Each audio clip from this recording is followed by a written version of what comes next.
Good evening. Social care charities in Scotland are warning their costs will go up by £82,000 a day when increases to employer national insurance come into force in April.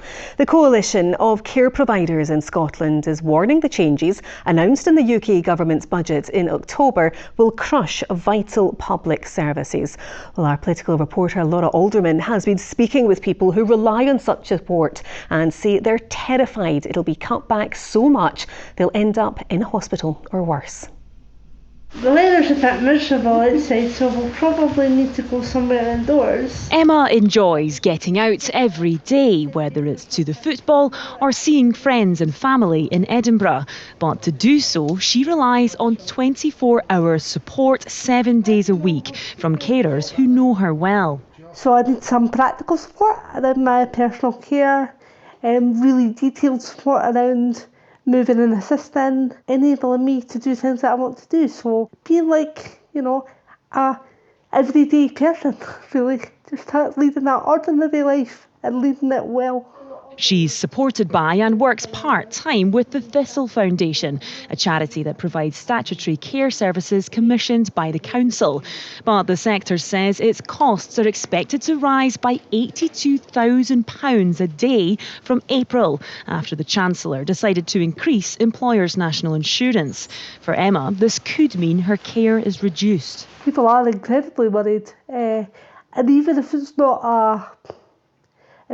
a present worry for you, it's always a background worry. I would have to stop working. I'm not able to make food or to get a drink for myself, so I would be in a really vulnerable position. I couldn't live the way I do without my 24/7 support.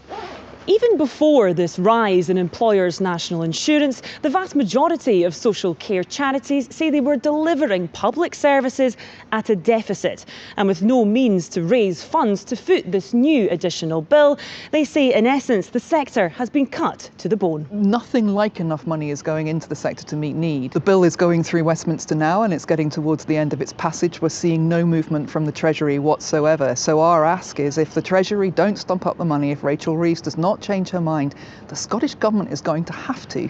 Or actually, public services in Scotland, including the NHS, which the First Minister spoke about yesterday, will not manage to deliver what's needed without additional cash. The Scottish Government says it's keen to find a solution.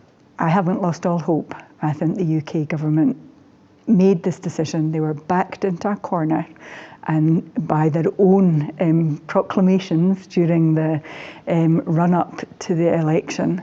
And they have made this decision without recognising the impact that it would have on health and social care. The Treasury says the budget delivered more money than ever before for public services, and it's for the Scottish Government to allocate this. More than 3,000 people are currently waiting for a care at home package.